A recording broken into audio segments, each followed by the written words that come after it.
Hello friends, आपको आपके अपने चैनल गुरुकुल वैदिक एकेडमी में आपका स्वागत है। जैसे कि फ्रेंड मैंने बताया था कि जो पंजाब PSSB का जो क्लर्क का एग्ज़ाम की डेट भी आ चुकी है। देखिए डेट पहले मैं आपको बताता हूँ कि जो आपके लिए इम्पोर्टेंट मैसेज है आज का ये है कि जो PSSB क्लर्क की जो वैकेंसी आई हुई थी, इसकी जो एग्ज़ाम डेट यानी फॉर्म फिल का डेट तो आई थिंक 19 या 18 तारीख लास्ट डेट था, पता नहीं 19 था या 18, दोनों में से कंफर्म नहीं है। बट इसकी जो एग्ज़ाम डेट की बात करें वो तो चलो फॉर्म फिल जिसने भरा वो भर दिया होगा, जो नहीं भरा तो रहने वाले छूट गए होंगे, ठीक है। बट जो बात करें एग्ज़ाम डेट भी आ गई। इसके एग्ज़ाम जो डेट है वो बहुत ही जल्द आपसे एग्ज़ाम ले ली जाएगी। मतलब डेट कंफर्म नहीं है, लेकिन इसको दिसंबर के कह सकते हैं फर्स्ट वीक या सेकंड वीक में आपका एग्ज़ाम हो जाएगा। ये मतलब जल्द कितने दिन रह गए। अगर आप बात करते हैं तो मोटा मोटी आप लेके चलें तो आज आपका हो गया है डेट 22 तारीख, तो आज हो ही गया है। 8 दिन इस महीने में लगा ले और फर्स्ट वीक से स्टार्ट ही हो जाएगा एग्ज़ाम। तो क्या कहते हैं 8 दिन मोटा मोटी की बात करें तो आपके पास मिनिमम मैक्सिमम से मैक्सिमम डे आपके पास 8 दिन रह चुके हैं, ठीक है। 8 दिन में आपको तैयारी करना है। देखें कैसे करते हैं। अगर पहले से तैयारी कर रहे हैं तो कोई डरने की बात नहीं है, क्योंकि एग्ज़ाम का जो लेवल रहता है कोई ज़्यादा टफ नहीं रहता है, आराम से हो जाएगा। अगर आप टाइपिंग में मास्टर हैं तो पंजाबी और इंग्लिश दोनों टाइपिंग में आई गई है, पहली बात तो ये आपको पता ही होगा, इसलिए आपने सभी नोटिफिकेशन पढ़ी होगी।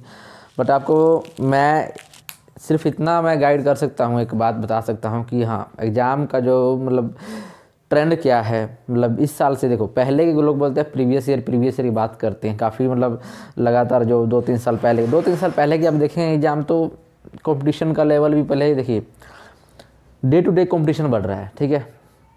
एग्जाम्पल के बात बता दूं मैं आपको। देखिए मान लें कि इस साल अगर किसी एग्ज़ाम में अगर 1 लाख कैंडिडेट मतलब 1 लाख कैंडिडेट में यहाँ बता रहा हूँ, समझा रहा हूँ, देखिए कंपटीशन कैसे बढ़ता है। 1 लाख कैंडिडेट किसी एग्ज़ाम में बैठते हैं, मान लीजिए कोई भी एग्ज़ाम है, ठीक है। आप मोटा मोटी पंजाबी PSSB का ही एग्ज़ाम मान लो इस साल हो रहे हैं, तो मान लीजिए 1 लाख अगर इसमें जब क्लर्क की बात करता हूँ तो क्लर्क की वैकेंसी मान लीजिए कितनी है, सिर्फ सिंपल वाली 2300 के अराउंड वैकेंसी है, ठीक है, जो सिंपल। अगर ओवरऑल की बात करें IT और अकाउंट की लेके तो 2700 के आसपास है, ठीक है। तो 2300 मान लेते हैं मोटा मोटी, जिसमें 1 लाख कैंडिडेट आपके एलिजिबल हैं, बैठे हैं, मतलब एग्ज़ाम फॉर्म फिल किए हुए, जिसमें से 70-80 हज़ार एग्ज़ाम देने जाएंगे, ठीक है। ये होता है, मतलब ये बच्चे एग्ज़ाम देने जाएंगे। बट फ्रेंड अब देखिए कितनी वैकेंसी है, इसमें से बच्चे कितने पास होंगे, जितने पास होंगे फिर टाइपिंग के लिए जाएंगे, फिर उसके बाद तो कितने कैंडिडेट सिलेक्शन होगा 2300, यानी 23 से थोड़ा से बढ़ा के भी ले लेते हैं, मतलब 2500 की जो वेटिंग लिस्ट में डालने के लिए ले लेते हैं, 2500 के आसपास आपको सिलेक्शन लेगा मान लें। तो 70,000 में से अगर मोटा मोटी 3,000 की अगर सीटों पर अगर बच्चे आ गए, ठीक है, 3,000 बच्चे ही सिलेक्ट होते हैं मान लीजिए वेटिंग लिस्ट को मिला के चलें तो 70,000 में 3,000 गए तो फिर भी आपके पास 67,000 बच्चे ही आपके पास अभी भी मतलब बेरोज़गार कह सकते हैं, अनएम्प्लॉयमेंट रह जाएगा, बेरोज़गारी इन पर सिलेक्शन नहीं होगा। तो इनमें से कई बच्चे होंगे जिनका जो पंजाब में तो वैसे भी पता है सभी बच्चे बाहर ही जाते हैं, कनाडा वगैरह ही। तो इसमें से कितने बच्चे जो अच्छे घर से होंगे, जिनके पास पैसा होगा तो चले जाएंगे, मतलब 7,000 बच्चा चला जाएगा, इसमें से फ़ौरन चला गया, ठीक है, अब रोड चला जाएगा। बाकी फिर भी 60,000 बच जाएंगे, और 60,000 में कुछ प्राइवेट जॉब वगैरह भी ढूंढेंगे। बाकी फिर भी अगर मोटा मोटी इसमें बात लें 30,000 जो स्टूडेंट्स जो होंगे कंटिन्यू प्रिपेयर करेंगे। फिर नेक्स्ट साल कोई वैकेंसी आएगी तो उसमें से हर साल बच्चे पास आउट होंगे, ग्रेजुएट पास होंगे, तो उसमें से 1 लाख फिर प्लस, मतलब 1 लाख से ज़्यादा भी हो सकते हैं, कम भी हो सकते हैं। अगर आप एवरेज 1 लाख हर साल बच्चा जुड़ता जाएगा, कुछ घटेंगे, यानी कंपटीशन 1,30,000 का हो गया यहाँ पर, यानी कंपटीशन का लेवल बढ़ता जाता है। तो हम प्रीवियस ईयर के बाद से नहीं बता सकते हैं कि प्रीवियस ईयर कितना कैसे एग्ज़ाम था, किस टाइप क्वेश्चन आए थे, क्योंकि देखिए हर साल सिलेक्शन का लेवल बढ़ता है, कम होता है, कम तो होने के चांसेस बहुत कम ही रहते हैं, बढ़ता ही है। इसका कारण होता है कि देखिए कंपटीशन बढ़ रहा है, कंपटीशन ही बढ़ रहा है तो क्वेश्चन का लेवल ही बढ़ेगा। 2-3 साल पहले देते, आज से 10 साल पहले देखिए सिलेक्शन बहुत ईजिली होता था एग्जामों में बच्चे। अब देखिए पहले PSPCL की बात करते हैं, क्लर्क की, पहले एक एग्ज़ाम लेकर उसके बाद सीधा ज्वाइनिंग होती थी, डॉक्यूमेंट वेरिफिकेशन के बाद ज्वाइनिंग होती थी, उसके बाद टाइपिंग वगैरह उसके बीच ही में होते थे। लेकिन अब क्या हुआ, प्रीलिमिनरी के लिए क्वालिफाई करेंगे तब जाके आप निकलेगा, मेरिट बनेगी, आप उसमें पास होंगे तो जाके आप सेकंड एग्ज़ाम यानी मेंस का एग्ज़ाम देंगे, तो वहाँ पास करेंगे तो जाके आपको ज्वाइनिंग वगैरह जो भी प्रोसेस आगे का होता है, यानी 2 स्टेप कर दिए गए एग्ज़ाम, एक क्लर्क की वैकेंसी के लिए। समझ रहे हैं ना, क्रोनोलॉजी समझिए, ठीक है। तो इसलिए जो मैं आपको बस इतना कह सकता हूँ कि आप देखना चाहते हैं क्वेश्चन किस टाइप के आते हैं, ठीक है, मैथ के। तो जो हाल ही फिलहाल है, जो रिसेंटली अभी एग्ज़ाम हुए हैं, जस्ट बड़ी बड़ी पोस्टों पे हुए हैं, पटवारी पे हुआ है, क्या बोलते हैं, एक्साइज इंस्पेक्टर का हुआ है, ठीक है, ऐसे टेक्निकल असिस्टेंट का वगैरह, मतलब काफ़ी अभी हाल फिलहाल में जो एग्ज़ाम हुए हैं, लैब अटेंडेंट वगैरह, बहुत से सिर्फ उनकी बात कर लेते हैं। तो इन्हीं के बेस पर आपको एक गाइडेंस मिल सकती है कि किस टाइप के क्वेश्चन आएंगे। तो चलिए, मैंने जो पहले वाली जो वीडियो थी, कल वाली वीडियो थी, तो मैंने बता दिया आपको कि कुछ क्वेश्चन मैंने उस दिन करवाए थे, ठीक है, कुछ क्वेश्चन बच गए जो मैं आज करवाता हूँ। ये एक्साइज के इंस्पेक्टर के क्वेश्चन में किए हैं, ठीक है। बोर्ड पे आपका क्वेश्चन लग जाएगा। चलिए देखते हैं, क्वेश्चन मैं बोलता हूँ, ठीक है, आप रीड कर लीजिएगा कि कौन सा क्वेश्चन है, ठीक है, आप रीड कर लीजिएगा, मैं तब तक आपको बोल देता हूँ। ओके, चलिए देखिए क्वेश्चन क्या है। क्वेश्चन है, X can do piece of work in 24 days when he had worked for 4 days. Y joined him. If complete work was finished in 16 days, Y can alone finish that work in days। यानी कह रहा है X एक काम को 24 दिन ਵਿੱਚ ਕਰ ਸਕਦਾ ਹੈ ਜਦੋਂ ਉਸਨੇ 4 ਦਿਨ ਕੰਮ ਕੀਤਾ ਤਾਂ Y ਉਸ ਨਾਲ ਆਰ ਲਿਆ। ਜੇਕਰ ਪੂਰਾ ਕੰਮ 16 ਦਿਨਾਂ ਵਿੱਚ ਮੁਕੰਮਲ ਹੋਵੇ तो वाई इकल्ला काम नू कितने दिनों में करेगा। क्वेश्चन का जो लैंग्वेज है वो लैंग्वेज के कारण बच्चे काफ़ी गलत कर सकते हैं, ठीक है, लैंग्वेज थोड़ा घुमा कर दिया हुआ है, काफ़ी है, आप देख पा रहे होंगे। ऑप्शन मैं आपको दे देता हूँ, ऑप्शन नहीं है आपके क्वेश्चन में लिखा हुआ, तो ऑप्शन देख लीजिए क्या होगा आपका। जो ऑप्शन होगा आपका रहने वाला है 18 डेज। बी ऑप्शन जो आपका रहने वाला है 27 डेज। सी ऑप्शन है आपके पास 36 डेज। डी ऑप्शन आपके पास 42 डेज। तो क्वेश्चन को वीडियो को पॉज करके आप सॉल्व कर सकते हैं। चलिए मैं बना बताता हूँ। देखिए, एक्स कम कर सकता है तो आपको पता है 24 डे में कर सकता है, ये आ गया, ठीक है। और आगे बोला गया है कि जब एक्स ने 4 दिन काम कर लिया तो वाई ज्वाइन कर गया। जब एक्स ने 4 दिन काम 4 दिन काम कर लिया है तो वाई ज्वाइन करता है और 16 दिन में ख़त्म करने की कोशिश, जो वाई काम को ज्वाइन करता है, मतलब जब एक्स ने 4 दिन काम कर लिया तो वाई ज्वाइन करता है। जो जब वाई ज्वाइन कर लेता है तो ये काम जो होता है कंप्लीट वर्क जो है, पूरा कंप्लीट वर्क, यानी 4 दिन मिला के इसके पहले कंप्लीट जो वर्क होता है ये आपका 16 डे में ख़त्म करते हैं दोनों मिलके। कंप्लीट वर्क कितने दिन में ख़त्म होता है? 16 डेज में ख़त्म होता है, ठीक है। समझिए क्वेश्चन क्या है। देखिए, बोला गया कि जो एक्स जो है अकेले काम करेगा तो 24 डेज में करेगा, समझ आया। तो एक्स ने 4 दिन काम किया, एक्स ने कितना किया? 4 दिन काम किया। तो 4 दिन जो काम होने के बाद जो काम बच जाएगा उसको वाई आता है, ज्वाइन करता है, और जो काम है यानी पूरा काम ओवरऑल काम यानी शुरू से लेकर अंत तक एक्स का 4 दिन जोड़ के बात कर रहे हैं। एक्स का जो 4 दिन कर लिया था उसको जोड़ कर ये काम जो होता है 16 दिन में, मतलब कह सकते हैं हुआ है। होल कंप्लीट वर्क की बात करते हैं, होल मैं लिख देता हूँ यहाँ पर, होल कंप्लीट वर्क जो है 16 डे में हुआ।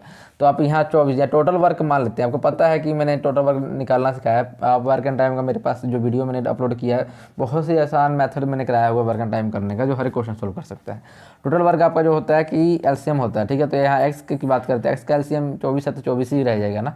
तो इसका जो टोटल वर्क जो होगा कितना का 24 आ गया, ठीक है। टोटल वर्क कितना है? 24 आ गया। तो देखिए ये आपका डेज होता है, यहाँ पर आपकी एफिशिएंसी कितनी एफिशिएंसी, तो कि 24 दिन में 24 काम करता है तो एफिशिएंसी कितनी आ जाएगी, क्योंकि देखिए फार्मूला होता है जो एफिशिएंसी निकाल लेंगे और टोटल वर्क अपॉन डे होता है, ये देखिएगा, ठीक है। तो टोटल वर्क कितना है और डे कितना 24 है, तो यहाँ एफिशिएंसी कितनी आ गई आपकी? 1 आ गई। यानी एक एफिशिएंसी के साथ काम करता है तो 24 डेज में कंप्लीट करता है एक्स, अगर अकेला करेगा तो। सेकंड बात बोला गया कि एक्स ने कितने दिन काम किया, तो एक्स ने जो काम किया था, यहाँ पर मैं सोल्व करता हूँ, एक्स ने जो काम किया था वो 4 डे कर लिया था। तो 4 डे में एक एफिशिएंसी के साथ कितना काम करेगा, तो 4 डे एक एफिशिएंसी के साथ करेगा, तो ये आपका हो जाएगा 4 वर्क, यानी 4 वर्क कर चुका है, 4 काम कर चुके हैं।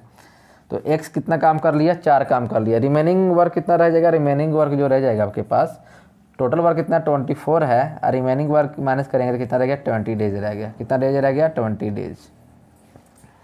ठीक है, ये आपको पता लग गया। ओके, अब आ जाइए, कह रहा 16 डेज, जो ये टोटल जो होल वर्क हुआ है वो कितने दिन में हुआ है, 16 डेज में हुआ है। तो 16 डेज में से 4 दिन तो अकेले एक्स कर चुका था, 16 जो डेज था उसमें से 4 डेज यानी 4 दिन एक्स कर चुका है, तो बचा कितना दिन, तो वाई के जो एक्स प्लस वाई के लिए जो बचेगा दिन, यानी 4 दिन एक्स कर चुका है ऑलरेडी अकेले, तो कितना बचेगा, तो 16 माइनस 4 करेंगे तो 12 दिन बचेगा, 12 दिन बचेगा। तो एक्स प्लस वाई की एफिशिएंसी क्या होगी, क्योंकि दिन तो हमको पता है 12 दिन में करेगा, तो इसके लिए क्या हो गया, तो आपके पास टोटल वर्क कितना बच गया, 20 बच गया है ना, 4 दिन कर चुका है तो 20 बच गया, 20/12 आ जाएगा। इसको आप काटें 4 के टेबल पर, कहेगा 5/3 हो जाएगा। ठीक है, 5/3 हो जाएगा। तो एक्स की एफिशिएंसी आपको पता है कितनी है, 1 है। ठीक है, तो यहाँ मैं यहाँ पर एक्स की एफिशिएंसी 1 है डालता हूँ, वाई का वाई रह गया, और यहाँ 5/3 आ गया। तो वाई की वैल्यू अब निकालेंगे, क्या आ जाएगा, 5/3 माइनस 1 यानी कितना है, वाई 2/3 आ जाएगा। यहाँ पर एलसीएम ले लेंगे, 3 2 5 माइनस, देखिए एलसीएम लेंगे तो क्या हो जाएगा, 5/3 5 माइनस 3/3 2/3 आ जाएगा। अब आपको पता करना है कि जो 24 काम है, वाई अकेले 24 काम कितने दिन में करता है, ये पूछा गया है। तो वाई अकेले जो 24 काम कितना करता, तो इसके आपको देखिए यहाँ पे एफिशिएंसी निकल गया वाई की, यहाँ एक्स प्लस वाई कितने दिन में कर सकते थे, 16 दिन में काम कर सकते थे। ठीक है, हो गया जी। अब इसकी जो एफिशिएंसी निकालनी थी, मतलब निकाल लिया 20 पर, तो हमने निकाल लिया था दोनों का एफिशिएंसी 2/3। ठीक है, ये हो गया था। अब वाई की हमने निकाल ली कितनी, सॉरी वाई की नहीं, मतलब इन दोनों की निकालने की बात करना था, तो हमने निकाला था कितना, 5/3, ये 5/3 आया था हमारा दोनों का, बाई मिस्टेक हो गया, या वाई की वैल्यू आ गई 2/3। ठीक है, ये आ गई। अब निकालना है कि वाई अकेले उस काम कितने करेगा, तो 24 काम आपके पास है। ठीक है, अब वाई अकेले करने जाएगा तो कितने दिन में करेगा, 2/3 लगा देंगे यहाँ पर, तब पता है 3 घूम के ऊपर चल जाएगा मल्टीप्लाई में। ठीक है, अब हो गया, काटेंगे 12 12 तिया 36, यानी 36 डेज, 36 डेज में वाई काम कर पाता। तो कितना ऑप्शन आ गया था, सी ऑप्शन आ गया। ठीक है, ये क्वेश्चन का लैंग्वेज था, थोड़ा घुमा के दिया हुआ था और कुछ नहीं। ठीक है, थोड़ा मतलब लेवल था कि हमने बोला था कल ही कि जब कोई भी एग्ज़ाम में क्वेश्चन होता है तो सभी का लेवल अलग अलग, मतलब जिसमें होते हैं क्वेश्चन वर्गन टाइम के, चाहे कोई भी, मतलब बात करते हैं 15 ईयर पी बोर्ड जो एग्ज़ाम लेती है, इसमें मैथ क्वेश्चन जो होते हैं 2-3 क्वेश्चन ऐसे होते हैं जो अच्छे क्वेश्चन होते हैं, बाकी बहुत से क्वेश्चन ऐसे होते हैं जो हलवा होते हैं, यानी ईजी होते हैं कह सकते हैं। ठीक है, तो चलिए नेक्स्ट क्वेश्चन देखते हैं क्या होगा। नेक्स्ट क्वेश्चन क्या था आपके पास, अच्छा क्वेश्चन है, देखिए क्या लिखा है। कह रहा है कि a man in a train notice that he can count 21 telephone post in 1 minute if they are known to be 50 metre apart then at what speed in train travelling. कह रहा है एक रेल ਗੱਡੀ ਵਿੱਚ ਇੱਕ ਆਦਮੀ ਨੇ ਨੋਟਿਸ ਕੀਤਾ ਕਿ ਉਹ 1 ਮਿੰਟ ਵਿੱਚ ਟੈਲੀਫੋਨ ਦੇ 21 ਖੰਭਿਆਂ ਨੂੰ, ਯਾਨੀ 21 ਖੰਭਿਆਂ ਨੂੰ ਗਿਣ ਸਕਦਾ है 1 मिनट ਦੇ ਵਿੱਚ। जेकर ओह खंबे एक दूजे तो, यानी दो खंभों के बीच की दूरी की बात कर रहा है, यदि दोनों खंभों के बीच की दूरी जो है, यानी दो खंभे के बीच की दूरी है 50 मीटर की दूरी है तो स्थित हैं। ठीक है, रेलगाड़ी किस गति नाल चल रही है, यानी रेलगाड़ी की गति क्या है। देखिए क्या है कि हिंदी में एक बार बताता हूँ। देखिए कह रहा है कि एक रेलगाड़ी में बैठा हुआ व्यक्ति, ठीक है, 1 मिनट में टोटल 21 खंभे यानी 21 खंभे, एक रेलगाड़ी में आप व्यक्ति बैठा है, 1 मिनट में कितने खंभे काउंट कर रहा है, 1 मिनट में, ठीक है, मिनट में लिखता हूँ ऐसे, मिनट में 21 खंभे, 21 पोल, ठीक है, 21 खंभे गिन सकता है, काउंट किया उसने। ठीक है, तो 1 मिनट मतलब 60 सेकंड लगा लें, यहाँ पर सेकंड की बात करते हैं। ठीक है, तो 21 पोल हो गए। ओके, तो 60 सेकंड में 21 पोल काउंट कर रहा है, क्या कर रहा है, काउंट कर रहा है। ठीक है, कह रहा है कि 2 खंभों की, अगर मैं यहाँ खंभे के मान लीजिए बिजली के खंभे बनाता हूँ मैं, ठीक है, 1 खंभा 2, देखिए ड्राइंग अच्छी नहीं है, 2 खंभा 3 खंभा, ऐसे करते करते करते करते ये पहला खंभा हो जाएगा, ऐसे करते करते करते यहाँ पर एक खंभा लगाते हैं जिसका जो 21 इक्कीसवीं जो कह सकते हैं 21वां ये खंभा है आपके पास, 21वां पोल या 21st पोल आपके पास हो रहा। ठीक है, इन दोनों के बीच की दूरी की बात करते हैं। कह रहा है कि हर एक खंभे यानी सभी खंभे को आपस के बीच की दूरी जो समान है यानी एक जैसी है 50 मीटर की, 50 मीटर की। तो टोटल आपको पता लग जाएगा यहाँ से वहाँ तक की खंभों की दूरी क्या होगी। देखिए पहले कभी भी आप काउंट करेंगे टोटल, मैं बताता हूँ। देखिए काउंट करेंगे तो यहाँ से 1 2 3 करते हैं वहाँ 21 पहुँचेंगे। जब दूरी की बात करेंगे तो पहला खंभा से दूरी दूसरा दूरी जाएंगे 50 मीटर, दूसरे से जाएंगे 50 मीटर, यानी पहला खंभा इसके पहले कोई खंभा नहीं है तो यानी इसके पहले कोई दूरी नहीं है, तो ये आपका काउंट में नहीं आएगा। ठीक है, खंभा काउंट में नहीं आएगा क्योंकि यहाँ से आप दूरी मेजर कर रहे हैं, यहाँ से दूरी आप देख रहे हैं। इसके पहले कोई खंभा होता तब ये दूरी आपकी दिखती। ठीक है, पहले वाला खंभा छोड़ दिया जाता है। तो कितना हो गया, 20 खंभे हो गए। हर एक खंभे के बीच की दूरी कितनी आ गई, 50 आ गई। तो यहाँ मल्टीप्लाई कर दें तो कितने मीटर हो जाएगा, गुना करेंगे तो 5 दूनी 10 और 2 0, 1000 मीटर। 1000 मीटर दूरी, 1000 मीटर दूरी यानी 60 सेकंड में काउंट कर, यानी 60 सेकंड में काउंट करने का मतलब किया कि उसने 1000 मीटर 60 सेकंड में कवर कर लिया, 60 सेकंड में यहाँ कवर कर लिया। ओके, तो हमें इसकी गति पता करनी थी, स्पीड पता करनी है। क्या आ गई यहाँ पर 0 0 50 और ये 3 यानी 50 मीटर प्रति सेकंड आपका आंसर बन सकता था, लेकिन ये आपका ये आंसर होगा नहीं। ऑप्शन बताता हूँ, पहले देख लीजिए ऑप्शन क्या है। किलोमीटर आवर से देखिए किलोमीटर प्रति घंटा पता करना था, किलोमीटर पर आवर्स पता करने थे। तो आपके पास यहाँ जो ऑप्शन है फ्रेंड वो आपके हैं, कहाँ गया ऑप्शन भाई साहब, ये रहा। ए ऑप्शन जो है 55 kilometre per our, B option जो है आपके पास 57 kilometre per hour, C option जो है आपके पास 60 किलोमीटर पर आवर और डी ऑप्शन आपके पास जो है वो आपका है 63 किलोमीटर पर आवर। ठीक है, तो आपको यहाँ कन्वर्ट करना पड़ेगा किलोमीटर पर आवर से। किसी जब भी मीटर प्रति सेकंड को किलोमीटर प्रति आवर में कन्वर्ट करना होता है तो इसको आपको डिवाइड करना पड़ेगा 5/18 से। किससे करना पड़ेगा, देखो मीटर प्रति सेकंड को किलोमीटर पर आवर में चेंज करना होगा तो ये 5/18 नहीं होगा, 18/5 होगा। ये ध्यान रखना है आपको। ठीक है, जो किलोमीटर से किलोमीटर प्रति आवर को चेंज करना है मीटर प्रति सेकंड में तब 5/18 लगाना है जब किलोमीटर से करना है तो, लेकिन जब मीटर प्रति सेकंड को करना है चेंज तो 18/5 से करना है। तो यहाँ हो जाएगा 50 आपका गुना, यहाँ मीटर प्रति जो ये है इसको गुना करेंगे किसे 18/5 से। आ गया भाई, लो कितना हो गया, यहाँ पर काटेंगे तो सॉरी यहाँ 3 भी तो नीचे 3 भी बचा हुआ था आपके पास, भूल गया मैं, यहाँ 3 आ जाएगा। ये काट देंगे 6 पे जाएगा, ये काटेंगे तो यहाँ 10 पे जाएगा।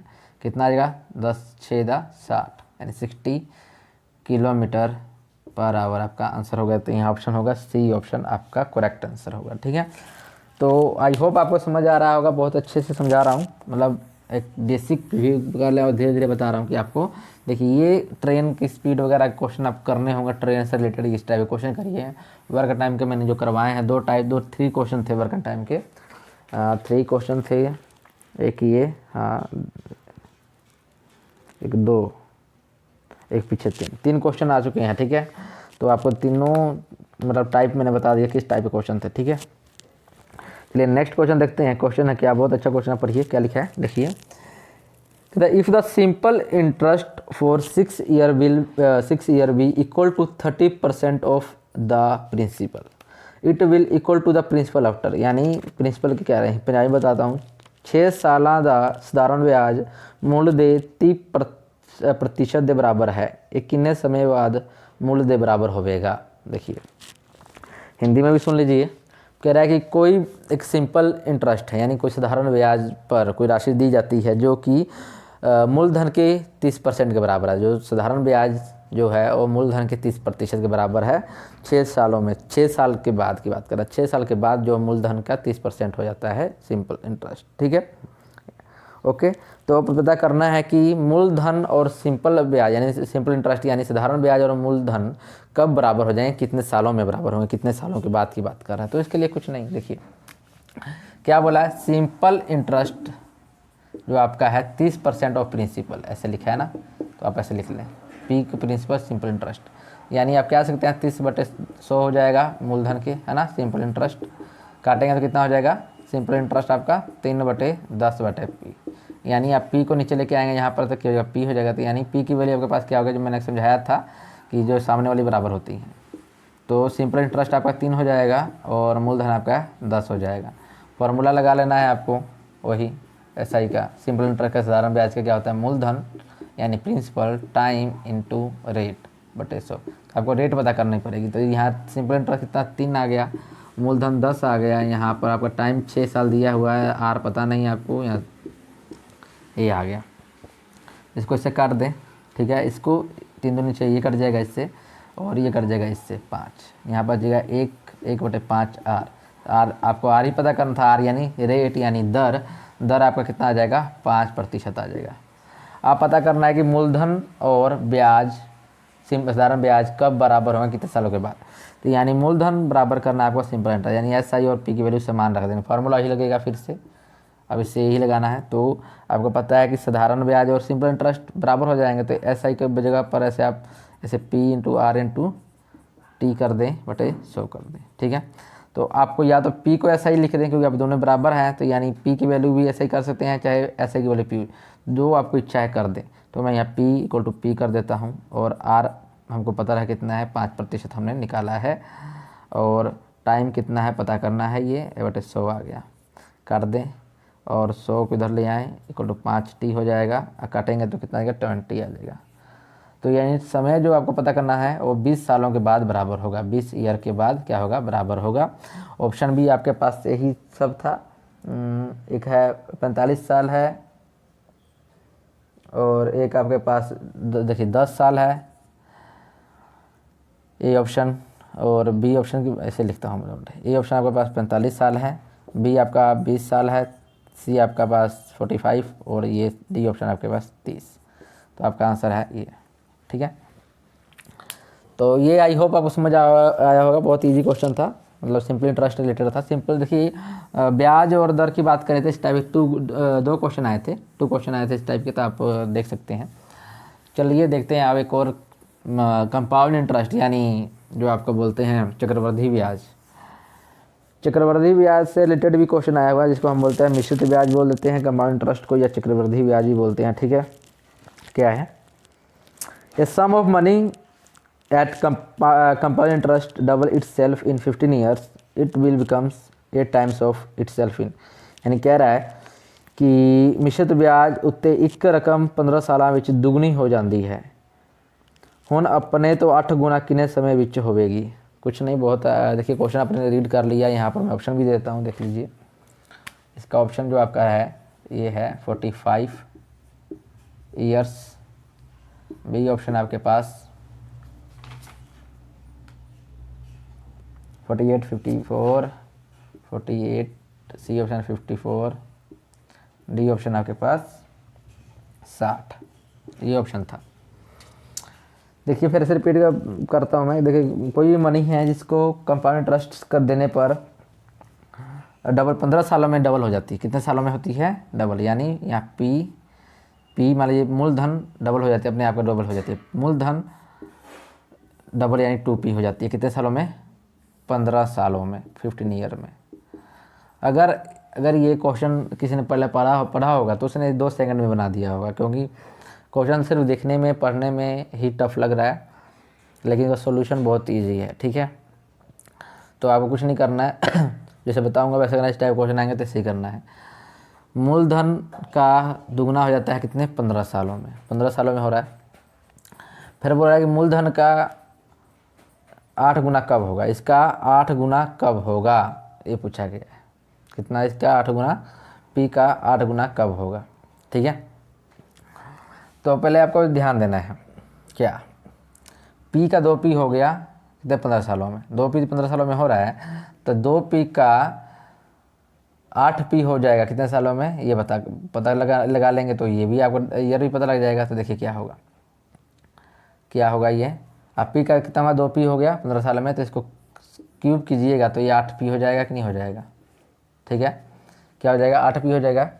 यानी 8p हो गया ये 3 टाइम्स पर, यानी जब 2p को 3 टाइम्स करेंगे तो कितना हो जाएगा, 8p हो जाएगा, ठीक है। पता लग गया।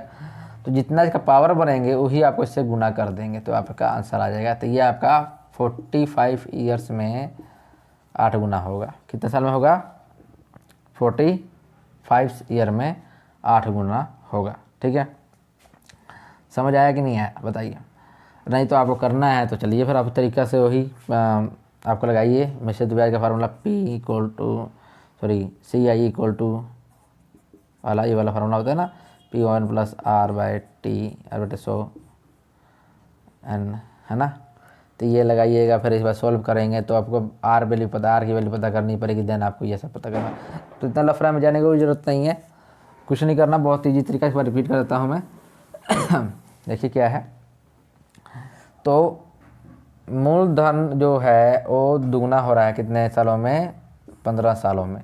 कितने ईयर में? 15 सालों में, ये पता करना है। अब बोल रहा है कि 8 गुना कब होगा, तो 15 साल में 2 गुना हो रहा है, तो 2p को आप जब इसका देखिए, इसका जो ये जो होगा 8 गुना करेंगे तो कितना पावर कर रहे हैं? तो 8 गुना, इसको पावर करेंगे तो ये तो 3 पावर करेंगे तो 8 गुना हो जाएगा। ठीक है, यानी इसका तो 8 गुना हो गया 8p, है ना। लेकिन इसका तो अब 2p किए, 3 गुना किए, 3 का पावर किए हैं, यानी इसको घन किए हैं तो जाके 8p बना है। तो अब इस 15 साल तो ऑलरेडी कर चुका था, यहाँ तक आ गया। ठीक है, तो अब टोटल की बात करें तो टोटल यहाँ से करेंगे तो इसको गुना कर दीजिए ना आपके पास, तो ये आपका कितना आ जाएगा? देखिए ये आपका आ जाएगा 15 या 45, यानी 45 ईयर्स। 45 ईयर्स में आपका कंप्लीट हो जाएगा, यानी 15 सालों में 45 सालों में ये अपने आपका 8 गुना हो जाएगा। ठीक है, ये तो बात है। चलिए आप देखते हैं नेक्स्ट क्वेश्चन क्या है।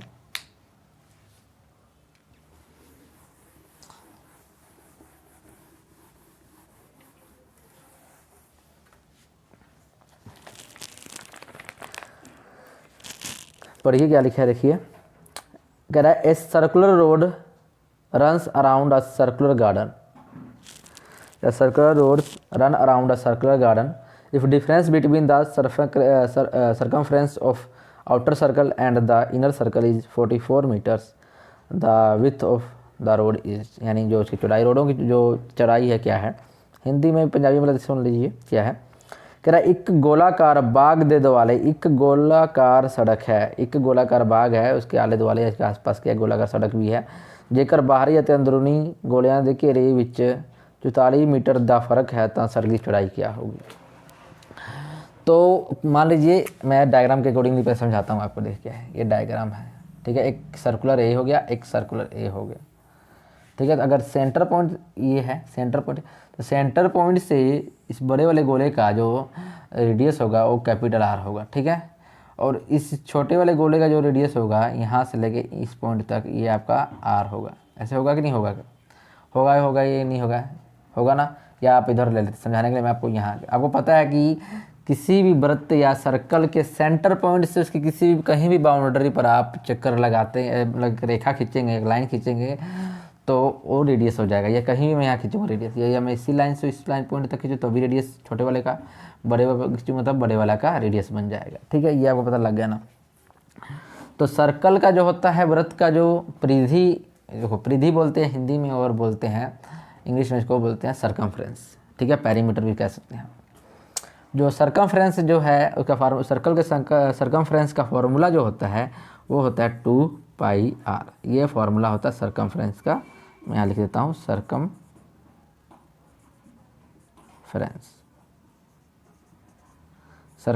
का फॉर्मूला होता है 2πr, ये होता है। ठीक है, तो बोला कि दोनों सर्कल का सरकमफ्रेंस जो होगा उनके बीच जो अंतर है वो 44 मीटर का है।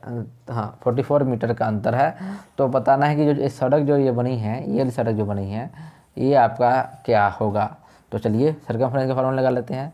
2πr, बड़े वाले का मैं लगाता हूँ, R ले लूँगा रेडियस, यानी बड़े वाले का सरकमफ्रेंस का फॉर्मूला लगा दिया, और छोटे वाले का लगा दिया 2πr, यानी छोटा रेडियस। ठीक है, तो देखिए 2π कॉमन है, तो 2π आपका कॉमन आ गया कि नहीं आ गया। अब बच गया R capital minus small r, ये बच गया, जो कि किसके बराबर था, इन दोनों का डिफरेंस कितना 44 मीटर था, 44 मीटर के बराबर बच गया। ठीक है, तो आपके पास देखिए सड़क की चौड़ाई क्या होगी। सड़क चौड़ाई का मतलब ये हुआ कि ये जो सड़क जो इसका जो अंतर होगा, इसके जो रेडियस और इसके रेडियस में जो अंतर होगा वो इस सड़क की चौड़ाई यानी विड्थ होगी। ठीक है, ये इसकी विड्थ होगी, आपको समझ आ गया। तो चलिए अब देखते हैं चौड़ाई क्या है सड़क की। तो आप यहाँ पर फॉर्मूला लगाएंगे 2 × 22/7 r minus R. R minus R मतलब बड़े आर में से छोटा आर घटाएंगे तो चौड़ाई ही निकलेगा ना, तो 44 के बराबर कर लेंगे। तो ये देखिए 44/44। अब यहाँ आर माइनस आर की जो वैल्यू आ गई वो आ गई 7 मीटर, यानी सड़क की चौड़ाई जो है 7 मीटर है। ये आपका ऑप्शन में है, ये आपका आंसर होगा। ठीक है, ऑप्शन भी दे बता देता हूँ। ऑप्शन क्या क्या था, 3.5 था, 4 था, 7 था, 7.5 था। यानी ऑप्शन जो था आपके पास था 3, बी ऑप्शन आपके पास 4, सी ऑप्शन आपके पास 7 और डी ऑप्शन आपके पास 7.5। तो आपका 7 मीटर आंसर आ गया। ठीक है, चलिए एक और आपको मेंस्ट्रुएशन देखिए, मेंस्ट्रुएशन के क्वेश्चन आए हैं, 2 क्वेश्चन आए हैं मेंस्ट्रुएशन के। ये वाला आया है, एक और दे बताऊंगा। ये क्वेश्चन थोड़ा जो दूसरा क्वेश्चन आया है स्विमिंग पूल से, मैंने एक चीज़ नोट किया है फ्रेंड, बता रहा हूँ। देखिए मेंस्ट्रुएशन के मैंने PSSB के 3-4 एग्जामों की बात करूँ, सभी एग्जाम में मैंने एक चीज़ नोट किया है। जो मेंस्ट्रुएशन के क्वेश्चन आ रहे थे तो एक तो आपका ये सिंपल में अगर बात करें तो सर्कल रिलेटेड आ गया, ठीक है, या रेक्टेंगल वगैरह या आपका स्क्वायर आ जाता है। बाकी आपका स्विंग जो पूल वाला क्वेश्चन है, ये कह रहा है कि देखिए ये वाला क्वेश्चन मैं बोलूँगा जो भी करवाऊँगा, इस 2-3 एग्जाम में PSSB के 2 एग्जाम में लगातार आ चुके हैं अलग अलग नंबर के साथ। देखिए वाला इसके अलावा पहले बैलेंस से रिलेटेड यानी जो सिलेंडर होता है उससे रिलेटेड क्वेश्चन भी आ चुका है। शंकु यानी कौन से रिलेटेड भी क्वेश्चन आए हुए हैं, और थोड़ा अच्छा वो भी मतलब गहराई खड्डा मतलब क्या बोला जाता है कि गड्ढा है, गड्ढा खोद के चबूतरा बनाया जाता है, उससे रिलेटेड क्वेश्चन था। तो थोड़ा लेवल आता है अगर आप बात करें उस टाइप का। ठीक है, ये देखिए क्वेश्चन कितना शानदार है, 2 बार आ चुका है इस टाइप का क्वेश्चन, नंबर अलग था। देखिए क्या है, कह रहा कि a swimming pool 9 metre wide and 12 metre long is 1 metre deep on the shallow side and 4 metre deep on the deeper side. Its volume is, या स्विमिंग पूल की वॉल्यूम पता करनी है। देखिए क्या होगा, पढ़ रहे हैं, अभी पढ़ लिए होंगे। चलिए ऑप्शन बता दूंगा, वैसे मैं पंजाबी में सुन लीजिए। एक 9 मीटर चौड़ा और 12 मीटर लंबे एक स्विमिंग पूल विच पुल कट डूंगे पासे तो 1 मीटर डूंगा है, जदों कि डूंगे पासे तो 4 मीटर डूंगा है। इस दा आयतन विच कितना अंतर है। ये आपका सॉरी आयतन कितना है, अंतर बोल गया मैं। इस देखिए ऑप्शन पहले बताता हूँ फिर आपको करवाता हूँ। बहुत शानदार लास्ट क्वेश्चन है हमारा। देखिए इसका ये ऑप्शन जो आपके पास 208 होगा आयतन वॉल्यूम, और जो बी ऑप्शन आपके पास वो आपका होगा 270 है, सी ऑप्शन आपके पास जो है 360 है, डी ऑप्शन आपके पास जो है वो 408। तो आपको बताना है कौन सा। देखिए तो देखिए पहले फ्रेंड मैं एक स्विमिंग पूल बनाने का ट्राई करता हूँ। आई होप मतलब ड्राइंग तो इतनी अच्छी नहीं है लेकिन मैं बनाने का ट्राई करता हूँ।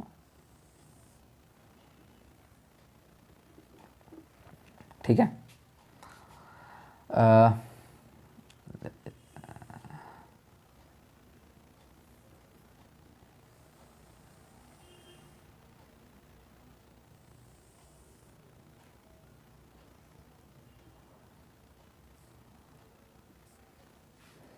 इस टाइप का स्विमिंग पूल शेप होता है कि बनता है उसका ही कीबोर्ड शेप की तरह होता है। तो बोल रहा है कि जो इसकी जो लेंथ है, यानी देखिए इसका अगर मैं एक रेक्टेंगुलर पीस ले लेता हूँ, ठीक है, रेक्टेंगुलर जो पीस होगा वो लेते हैं। देखिए ये आपका एक मैं डॉटेड लाइन खींच रहा हूँ ना, तो इसका मतलब हुआ कि ये आपका जो बेस टाइप का यहाँ से डूंगा है, यहाँ से ये क्या है गहरा है। ठीक है, तो एक चीज़ फ्रेंड मैं बताने जा रहा हूँ, देखिए क्या है।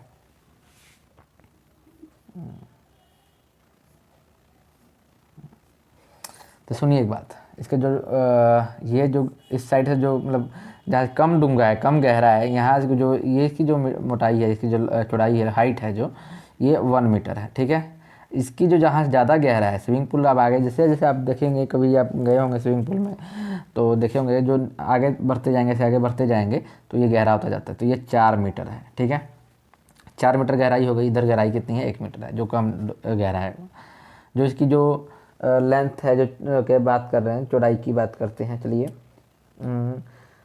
चौड़ाई की बात करते हैं, तो इसकी जो चौड़ाई है ऑन चौड़ाई मतलब देखिए ये हाइट तो हो गया ऊपर की तरफ, जो चौड़ाई ये वाली बात करते हैं। ठीक है, तो यहाँ पर शेप तो वैसे ये वाला शेप में चौड़ाई ये हो गई, तो अब ये चौड़ाई कितनी हो गई, यहाँ चौड़ाई जो आपकी मान लीजिए यहाँ पर होती तो वो आपकी होती कितनी, 9 मीटर। 9 मीटर चौड़ाई है।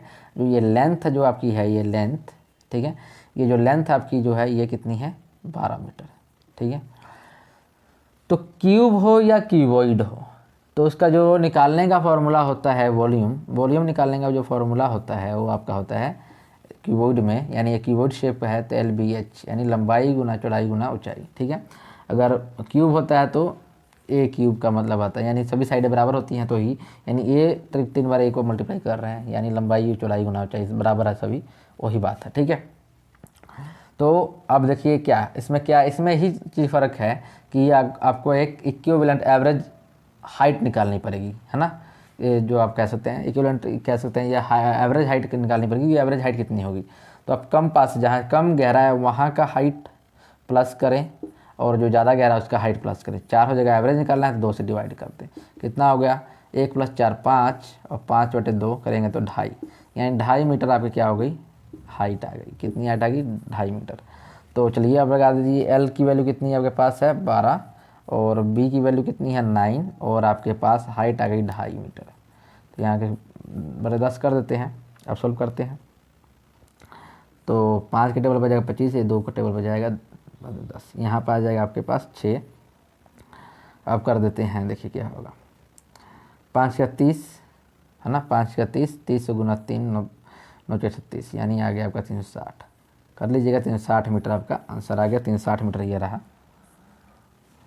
तो फ्रेंड ये रहा, देख लीजिए। आई होप मैं रिपीट कर देता हूँ, आपको इस टाइप का क्वेश्चन अगर देखें स्विमिंग पूल का क्वेश्चन देखने को मिलेगा तो क्या करें आप, कम हाइट और ज़्यादा हाइट जो होगा उनको प्लस करके 2 से डिवाइड कर दें, यानी एवरेज हाइट निकाल लें। मोटा मोटी समझ रहे हैं आप, एवरेज हाइट निकाल लें। एवरेज हाइट की बात हो गई, एवरेज हाइट आपका 2.5 आ गया। लेंथ दिया है, ब्रेथ दिया ही है, उसके बाद LBH का फॉर्मूला लगाएं, डालें, करें, सोल्व करें, 360 मीटर आपका आ जाएगा सोल्व करने के बाद। तो चलिए फ्रेंड ये रहा। तो ये आपको एक आइडिया मिल जाएगा, हमारे की पहल है कि आपको एक आइडिया मिल जाएगा किस टाइप के क्वेश्चन PTRPL भी सेट करती है मैथ क्वेश्चन में। देखिए आप 3 क्वेश्चन वर्क एंड टाइम से हैं, जिसमें से एक क्वेश्चन का जो लेवल था घुमा के दिया हुआ था, बाकी 2 तो ईजी थे। मेंसुरेशन में 2 क्वेश्चन आए थे, एक ईजी था, एक दूसरा ये थोड़ा कह सकते हैं इसका लेवल कह सकते हैं। ठीक है, बाकी सिंपल इंटरेस्ट में भी देख लेते हैं, वो दोनों ईजी थे। तो अगर आपको आते होंगे उसका मेथड पता हो करना है तो दोनों ही ईजी थे वो तो। ठीक है, लेकिन ठीक क्वेश्चन थे। ठीक है, तो इस टाइप के क्वेश्चन आते हैं, आप इस टाइप पे ही रिवीजन करें, फोकस करें। ले तो ये हो गया एक्साइज का। पटवारी वाला एग्जाम जो हुआ था, प्री मेंस दोनों का एग्जाम, तो दोनों मैं आपको दिखा दूंगा किस टाइप के क्वेश्चन आए थे। ठीक है, तो चलिए फ्रेंड प्लीज़ वीडियो शेयर कर दें, लाइक कर दें। Okay friend, thank you, take care, bye bye.